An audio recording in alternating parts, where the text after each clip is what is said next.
আমার ফ্রেন্ড কি করে পা দিয়ে ছবি আঁকলো, আজকে আমি তোমাদের সাথে এই ভিডিওটা শেয়ার করব। চেষ্টা কখনো বিফলে যায় না।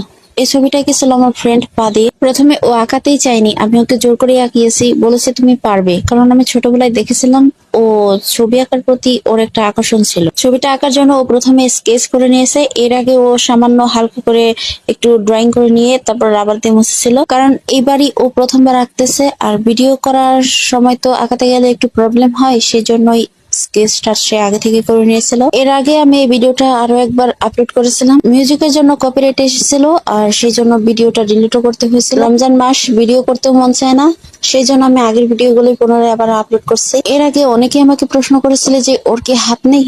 ওর হাত আছে, তবে ও হাত দিয়ে কোনো কিছু করতে পারে না, ও পা দিয়ে সবকিছু করে। আমরা স্কুল থেকে কলেজ অব্দি একই সাথে পড়াশোনা করেছি। ও অনেক ব্রিলিয়ান্ট। ওর একটা ইচ্ছা ছিল পড়াশোনা শেষ করে একটা ভালো চাকরি করবে এবং বাবা মায়ের সাথে জীবনের শেষ কাল অব্দি থাকবে এবং তাদের দেখাশোনা করবে। তোমরা সবাই ওর জন্য দোয়া রাখো, ও যেন ভবিষ্যতে ভালো কিছু করতে পারে এবং ওর ইচ্ছাটাকেও পূরণ করতে পারে। গ্রামের কিছু সুস্থ সবল মেয়েরাও পড়াশোনা থেকে বিরত থাকে, কারণ তাদের বাবা মায়েদের তেমন কোনো গুরুত্ব থাকে না। আর যারা শারীরিক প্রতিবন্ধী তাদের কথা না হয় বাদই দিলাম, কিন্তু সোরাইয়ার বাবা মা শিক্ষিত বলে আজ তাকে পড়াশোনা করাচ্ছে, তার ভবিষ্যতের ব্যাপারে চিন্তা করছে। কিছু গ্রামের মানুষগুলো এখনো সংস্কারী হতে পারলো না। তারা তাদের মেয়েদেরকে কিভাবে খাইয়ে পরিয়ে একটু বড় হলে কিভাবে তাকে বিয়ে দেওয়া যায় সেই চিন্তায় মগ্ন থাকে। মেয়ে কিংবা কোনো শারীরিক প্রতিবন্ধী, সবার প্রতি আমরা সদয় হই এবং তাদের পড়াশোনার প্রতি গুরুত্ব দেই। সবাই সচেতন হলে কেউ আর অশিক্ষিত থাকবে না। আর এদিকে সোরাইয়া প্রায় তার ড্রয়িংটাও কমপ্লিট করে ফেলছে। ওর এটা স্কেচ করতে প্রায় অনেকক্ষণ সময় লেগেছে, কারণ তোমরা বুঝতেই পারছো ও পা দিয়ে আঁকতেছে, আমরা হাত দিয়ে আঁকি, তাই কতক্ষণ সময় লাগে। ও প্রথমে দেখেই ভয় পাচ্ছিল যে ও কখনো ছবি আঁকে নাই, পারবে কিনা কে জানে। আমাকে বলছিল এটা আমার দ্বারাই হবে না, তুই। আর এদিকে আমি ওকে সাহস দিচ্ছিলাম।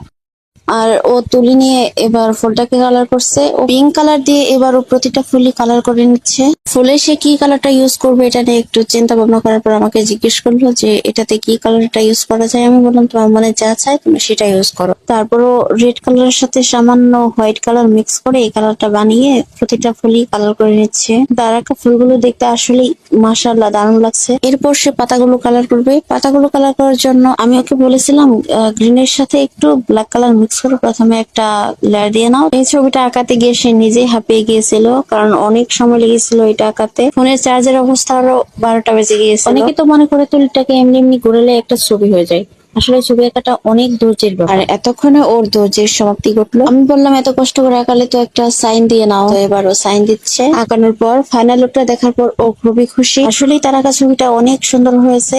আমি তো পা দিয়ে একটা দাগও দিতে পারবো না, আরো এত সুন্দর একটা ছবি এঁকে ফেলছে। সবাই ওর জন্য দোয়া করবেন।